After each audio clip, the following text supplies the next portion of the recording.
Hey, what's going on everyone? This is Mike Kollin at MikeKollin.com.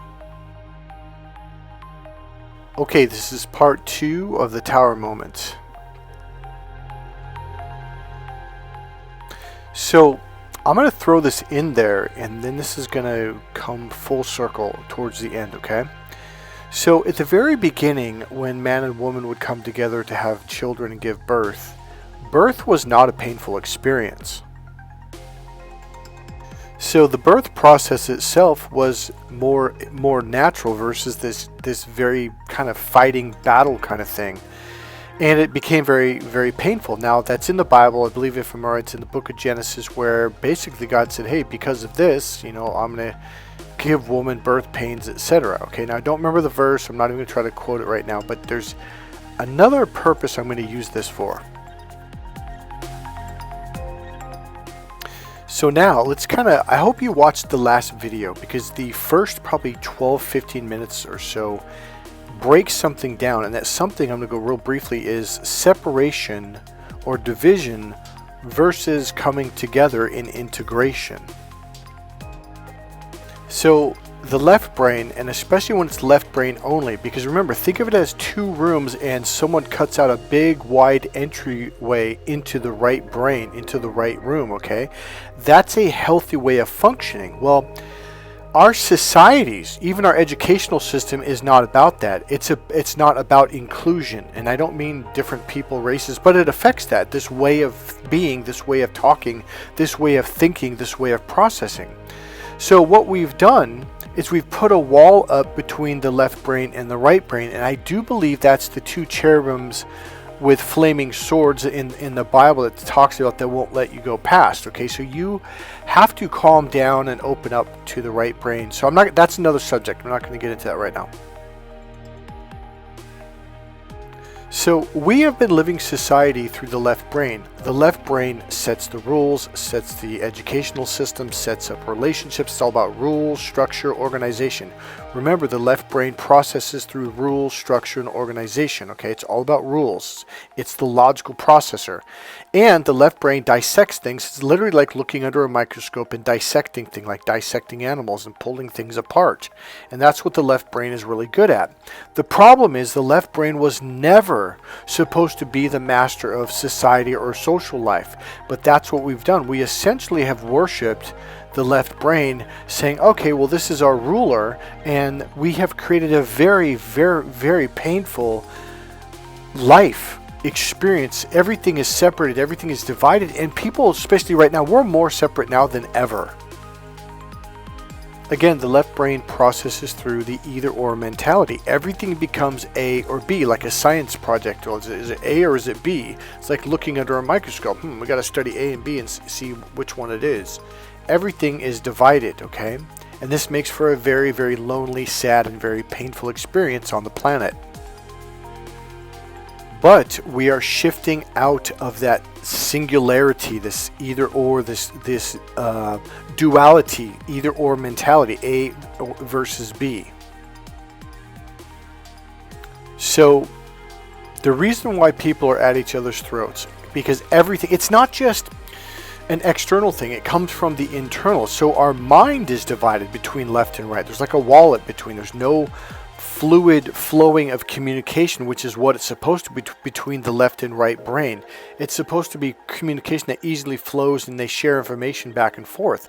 Well, because we're divided inside, we have created an entire society, an entire world that's divided outside as well. Race versus race, religion versus religion. You're not my religion, you're going to go to hell. I'm right, you're wrong, either or, right or wrong. So now we are shifting into a world of and both plus more. We're shifting into a world where now we're opening up to the right brain. Now the right brain is the creative brain, it's the spiritual brain, it's the emotional five senses processor. It's the internal brain. Like Jesus says, look within. Buddha says, look within. By looking within, you open up to the right brain. Again, it's not either or, left or right brain. Now you're opening up from the left brain going into the right brain. So now it's inclusive. Now it's including. So now it's left and right. Whereas before it was left or right, either or. You can't have both. So left brain words are negations: no, not, can't, won't, shan't. So you can either have vanilla ice cream or you can have raspberry ice cream. You can't have both. So the right brain word is both, and both plus more. These are addition words. 1 plus 1 equals 2. The left brain is all about saying 1 minus 1 equals 0. So every time you walk away from someone like that, you feel drained, you feel negated, you feel no matter what you said, they had taken away from it. And our entire Western society and structure has been built on this negation way of looking and viewing at life and people and each other. And our educational system is designed this way. Our monetary system is based on this. Why do you think we have so many languages, so many religions, so many beliefs, so many... Because everything's divided. And this is what happens on top of that. You're saying, well, that church down the street on the corner, they're just like us. They're a Southern Baptist non-denominational church, but they're different. Therefore, they're going to hell, and we're not. We're going to heaven. And I remember a pastor said that, and I looked at him. I just rolled my eyes, shook my head like, wow, you got to be kidding me. It's this either or limited in the box mentality. Remember, the left brain is literally in the box thinking, okay? So the right brain is outside of the box. Most people think outside of the box is, well, think like me, therefore you'll be outside of the box. No, that's still inside the box thinking. Outside of the box is when you open the door from the left brain and go into the open brain, which is wide open to everything. It's literally the open mind. Now remember, the left brain, it can only focus on one piece of the puzzle at a time. In fact, they don't realize there's other pieces, and they don't realize there's a bigger picture. They think this piece, this one singular piece, is the entire picture. They think it is the entire puzzle put together. It's not. It's just one piece. This is why very logical people will see one piece of the puzzle, completely miss the bigger picture, and swear on their soul and argue to death, this is the way it is, this is what it is. And you're like, what are you talking about? That's just one piece. And they look at one piece of what? What do you mean? This is the whole story where somebody has a blindfold on, or they walk really close up and someone says, well, reach out and touch this. And they're like, well, it's rough, it's thick, it's, you know, it feels kind of like this. Now, well, what do you think it is? Oh, well, it's a tree trunk. And then what they do is they have them take off their blindfold and they look at it like, yeah, it's a tree trunk. And you're like, no, it's not. And then you have them step back, step back, step back. And like, oh, that's a leg to an elephant. That's just one piece or one part of the elephant, a piece of the puzzle. So the left mind is the limited mind. So when people like, you know, personal development people and books are talking about the limited mind versus the unlimited mind, people that are limited laugh at that. Oh, the unlimited mind. Ooh. And yet here we live in the United States of America, or most of us here do. And what have we done? Like, I mean, all the way back to the Wright brothers, the guys that literally invented the airplane. They wanted to lock them up. The society back then wanted to catch them and then lock them up and put them in an insane asylum, because they're like, you guys are insane, you're nuts, we can't fly. So what they do is they bought some property, like, I don't know, I think it was like 5 miles or 10 miles out of town, and they kept experimenting until they literally created the plane. And that's what the Wright brothers are famous for. And then when they finally proved it, everybody clapped and cheered. Oh my God, it's amazing. I was so sorry. I thought you were crazy. You know, it's because those people were limited. And then what the Wright brothers did that literally almost got them locked up for good into an insane asylum. They said, oh, one day we're going to fly to the moon. And everyone looked at them like, oh, these guys are nuts. All right, so here's the deal. I'm going to share a few things, different things that I studied and why, and some things that I found. But first, I want to talk to you about the tower moment. So the tower moment, when you have those complete collapses of all your beliefs and a narcissist comes in your life and all of a sudden, like, you have to completely reevaluate your beliefs, the way you look at life, etc. You have this tower moment, and it can be very, very painful and can last a long time and put you into the dark night of the soul, which can last for years. And when you're there, you're like, I wouldn't wish this on my worst enemy because it is so painful. It goes on forever and ever. It could be 3 months, but the really big one will end up being 2 to 3 to 4 years. It can last a long time. It is sadness, darkness, density. It is heavy.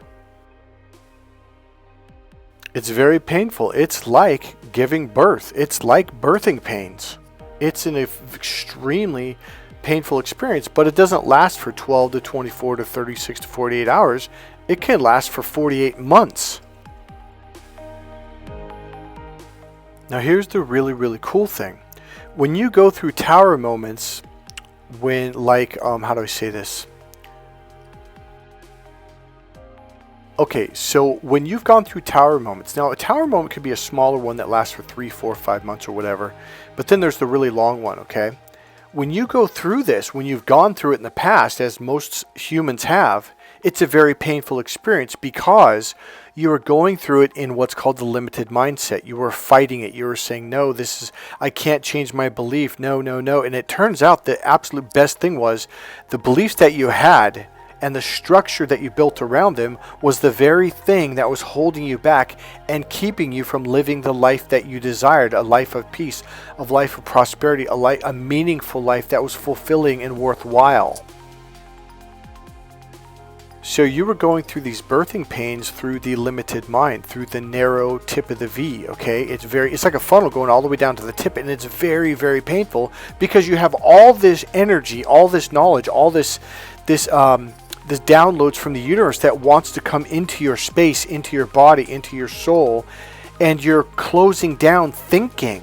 And now you got that narrow tip, and all of a sudden it's very painful. It's like birthing pains. So the new way is we're going to flip this V to where it's wide open, and all of a sudden you have this wide space, and the birthing pains are not going to be as painful. It's going to be quite comfortable, actually. It's going to be different. Here's my point. The one I just went through was like this. So the one I just went through that started around January, where I just kind of, I even made a video said, hey, I've noticed a shift, and I've noticed quite a few other YouTube people that I've been following. Some really big YouTubers are saying, hey man, I feel lost. One guy, he had like 2 million followers, and he said, I got to be honest with you, I don't know if I can do this anymore. I don't know how to explain it. I don't really feel it. And he goes, I don't know what I'm going to do. And I had typed to say, hey, don't give up. Just take a break. Trust me, something bigger and something better is coming. I said, give it a month, give it some time. Because I was going through the same experience. I was like, well, where do I go with this? Like, what direction? And I remember even praying to God, just show me what way you want me to go. And once I get it, I'll go with it. So when you go through that tower moment and all your beliefs and everything, the way you looked at life and thought it was collapses, you're lost. You don't know up or down, right or wrong. You're just kind of like, well, you don't even know what to do. If you have a job, you just like blindly go through the motions, and it's like you're dead inside, but you're not. What's happening is you're birthing a completely new way of being. And it's extremely expansive. So instead of being at that tiny tip of the V, where everything was struggle and frustration, and giving birth was extremely painful, whether it was a physical birth to a child or a spiritual, emotional birth to a new awakening, a new way of looking and viewing at life, and new values and beliefs, etc., it was very painful. But when you surrender to that, and this is it right here. When God in the Bible says surrender, it doesn't mean be submissive and crawl around on your knees like a little bitch, and God's beating you down like you're a slave, you're nothing. God, the religious people have got it so wrong. When you completely surrender, the door opens wide open, and this new birth is not painful. Sure, now you're in this new world, this new space, like you're like in the ocean in Hawaii that I was talking about, and all of a sudden there's this vast expanse in front of you, and you're kind of like, what do I do? Like You've never seen it before? It's like this, like, because everything you had before was literally in the box. You had rules, you had structure, you were told what to think, you were told what to believe, your church told you how to do things, your schools, your family, and now you're at this open gate, this big, huge, massive, wide open gate to this even wider, more expansive, like larger than the universe of possibilities. And it's overwhelming. And now you're lost. And see, before it's like you were in control. You were controlling it with your hands. You grabbed the steering wheel. You grabbed the brake. You pushed on the gas. You pushed. Everything was control. But control puts you in that narrow tip of the V. Not only were you in control inside this little box with 4 wheels, you were on roads that were narrow with stop signs and rules that were handed to you that you were told to learn and follow and take a test to make sure you followed the rules like everyone else. And you were given a structure from roads to rules to signs to stop signs to stoplights and bridges and everything. It was completely structured. You could go wherever they said you could go. As long as you went within our system, you're good to go, and you did it our way and you followed our rules, you're good to go. But now I'm saying smash the rules, smash the roads, smash everything else, and now go where you want. So that dark night of the soul is you're kind of lost, even though you feel free. There's no structure, there's no whatever, and essentially God, the gift of the tower moment, is basically saying, hey, you're right. You realize that all of this stuff is bullshit. You realize like the very rules that I've been living by are the very things that are keeping me in misery and unhappiness and holding me back from living a prosperous, free, abundant, and meaningful life. Now here's the deal. God is essentially saying, nope, I'm not going to give you rules. Nope, I'm not going to tell you how to live your life. Nope, I'm not going to do this. It's in other words, call it God or call it the universe. Is the universe saying, you get to do it and I'm not going to get in the way.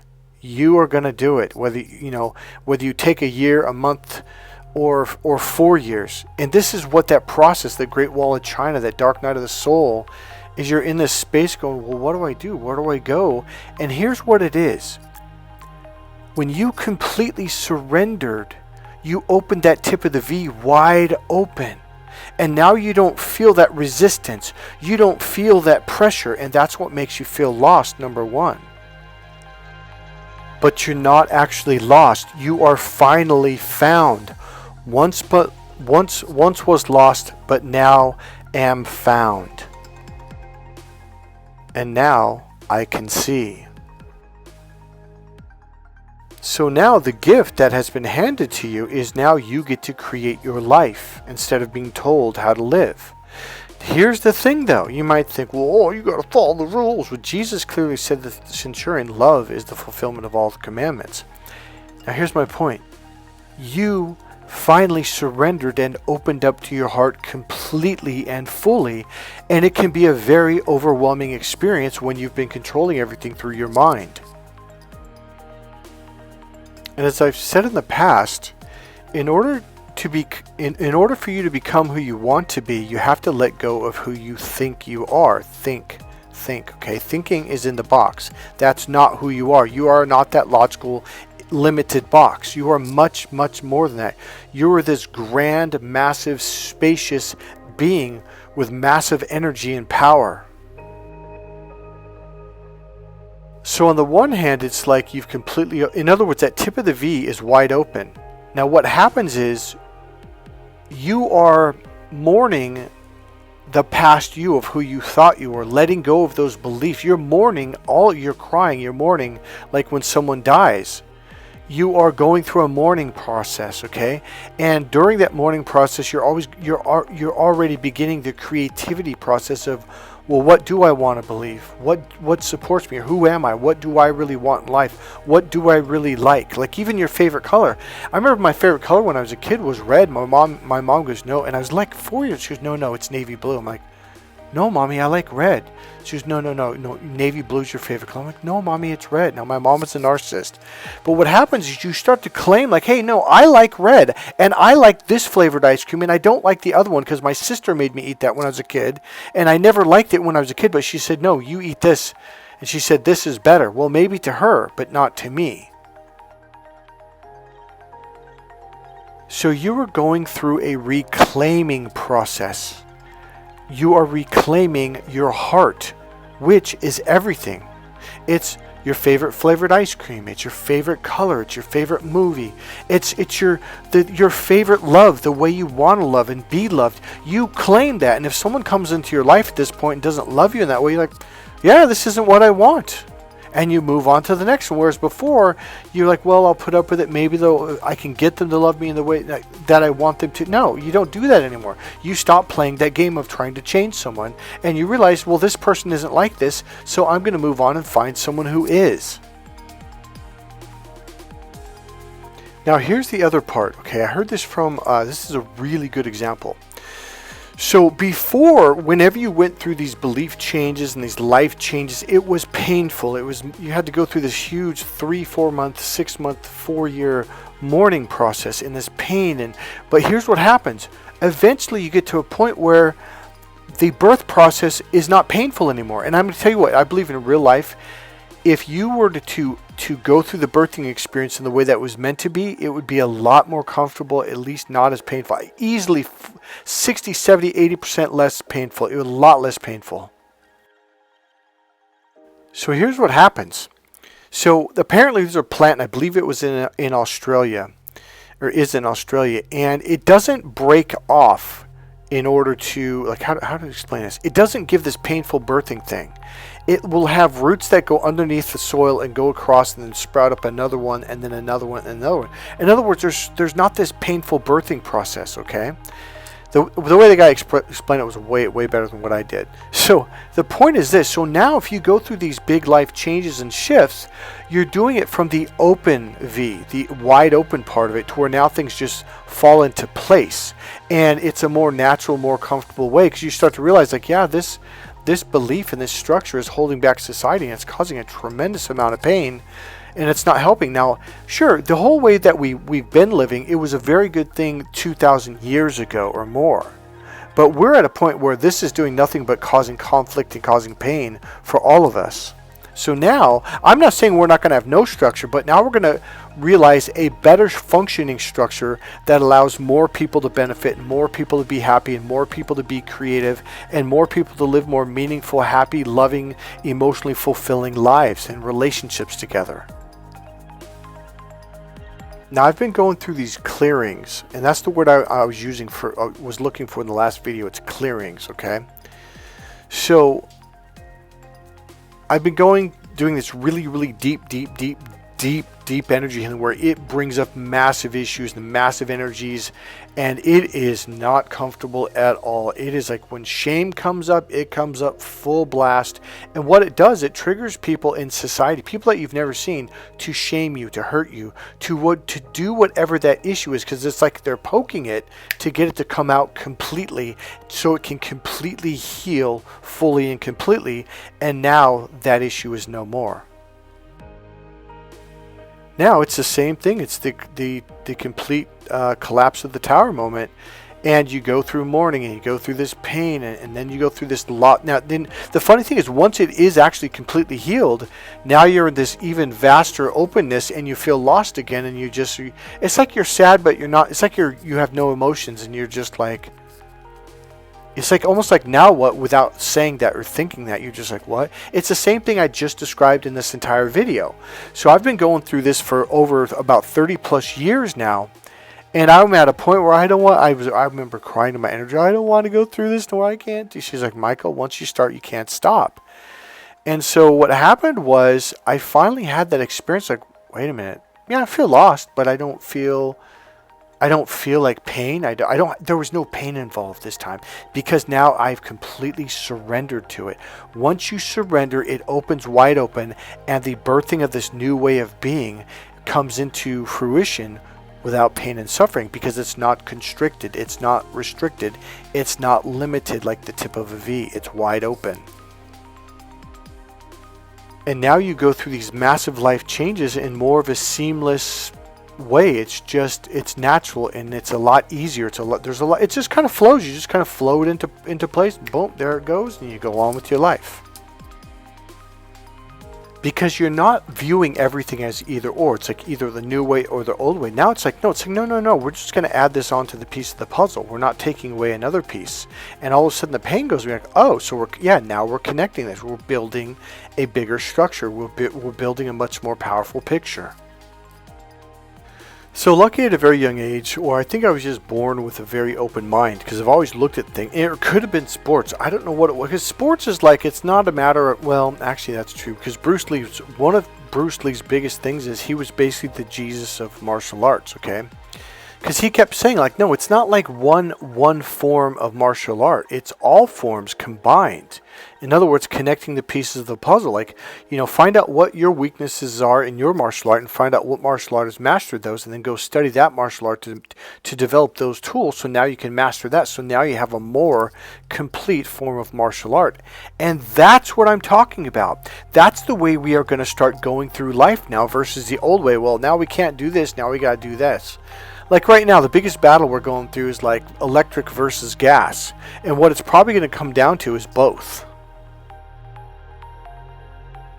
Alright, so now, because we moved around when I was a kid about every 6.5, 7 years. And because of that, we went to a few different churches that had different beliefs. Now, they're Christian churches. But lo and behold, like, you would get yelled at for something that you were taught from the old church, and the new church, no, we don't believe that. Nah, they're wrong. We're right, wrong. And they just, whoa, what's going on here? So as a little child, you're like, oh, okay. And you just accept it, okay, out of intimidation, threat, and fear, and being told, like, hey, this is the way it is. Oh, okay. And so because of that, it caused me to take on different beliefs when it comes to God, Jesus, and the Bible, from the Holy Trinity to the singularness of God to all the different beliefs out there. Now remember, the limited mind believes there is limitation. So it could be about anything. It's like money. It's like, well, why can't you go do some car washes to make your own money? Why do you have to take money that we earned on our own?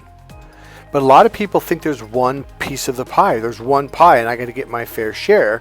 And I'm saying, hey, don't get your fair share. Get more. Go make your own pie. In fact, make 2, make 3. So now you have 3 times all of us over here. Go do your own car washes. Go do your own bake sales. Go do your own whatever. And now you're in control of your life, your destiny. And you get 3 times, 5 times more money than you ever would have over here, taking a little slice, a little sliver of this pie over here. Go make another pie. I can already hear the limited mind people go, no, I can't. Because their whole language is no, can't, not, shan't, won't, not. Alright, so now the final piece to all of this is really what this is all about. So I noticed in psychology class they would say something. I thought, well, that's very, very similar to the Trinity, the Father, Son, the Holy Spirit. So you've got the left brain, the right brain, and then you've got the lower reptilian brain. The lower reptilian brain clearly is the Son. The right brain is the female brain. It's the spiritual brain. It's the connection to God. Then you got the left male brain. So I'm thinking the Father, the Son, and then the Holy Spirit. The right brain is the emotional, creative, spiritual brain. I thought, is that a coincidence? And then I started studying Huna, and one of the first pages, is you got the higher conscious mind, the conscious mind, and the unconscious mind. And I'm like, whoa. And here's the funny thing, that's exactly like hypnosis and psychology. You've got the higher conscious mind, you got the conscious mind, and the unconscious mind. And I thought, oh, that's a hell of a coincidence there too. So then in Huna, you have the inner expression of Aumakua, Uhane, and Unihipili. That's the higher conscious mind, the conscious mind, and the unconscious mind, okay? The left, the right, and the lower. Then you have the outer expression, Kane, Lono, and Ku. And I thought, is all of this the Father, Son, the Holy Ghost? Yes, all of it is, whether it's hypnosis, energy healing, psychology, or whatever. Then you also have different energy healing forms, okay, from Huna to Reiki to Prana or pranic healing, etc. Now, here's the thing, though. They all use different words for the same thing, okay? Let me pull it open real quick. Let's see, right here. Or right here. Where is it? Okay. So you've got Ho'omana to make energy, chi, ki, life force. So there's energy, which is your power. You got, and some people call it chi, some people call it ki, and in Reiki they call it life force. In pranic healing we call it prana. These are just different words for the same exact thing. Hola means hello. Como estás means how are you doing. It doesn't mean either one is right or wrong. It means we just use different words, different languages, different symbols to express the same thing. And what are they all doing? They are all saying, oh, they're like the psychologist. Nope, it's conscious mind, it's logic, it's right brain, it's lower reptilian brain. No, it's not. It doesn't mean you're right. It just means you're using a different language, a different series of words to describe and explain the same exact thing. That's like, again, going to Mexico saying, hey, you're wrong. It's not hola, it's hello. That would be ridiculous to say that. So my mind, because I like to connect the dots, I started noticing the similarities versus the differences. And that's all it is. Like, are you looking for differences, or are you looking to see how the pieces of the puzzle connect? And that is the difference. We are leaving the world of disconnecting things and separating things, and we are now moving into the world of connecting the dots, connecting the pieces of the puzzle, so we can finally see the bigger picture. And now we can see what the picture is. And that picture is love. Alright, so to Claudia, I don't want you to rewire your mind. I want you to open up to your heart and see the bigger picture. To feel the bigger picture, to experience it. Right now, you may not be in that space before you complete this experience you're going through, okay? But there's going to come a moment in time where you're going to be able to let go of all of this, and you're going to allow yourself to open up to your heart, and that will reconnect you in the healthiest way possible. So for now, you may have to use your thinking and your mind to deal with your situation that you're going through right now, okay? So I'm going to leave it at that. God bless you. God bless you guys for listening, and thank you very much. I hope you enjoyed this video series, and I hope this might have shifted you to some degree. If you have any questions about any of this video and the last video, let me know. Put it down in the comment section or send me an email, and I'll be glad to answer your questions, okay? Hey, this is Mike Kollin at MikeKollin.com. God bless you guys. Please click subscribe, click the like button, and go ahead and make a comment, and I'll see you guys in the next video. And remember, if you want to make a donation, there's a PayPal donation link in the description box. God bless you guys. I'll see you in the next video. Bye.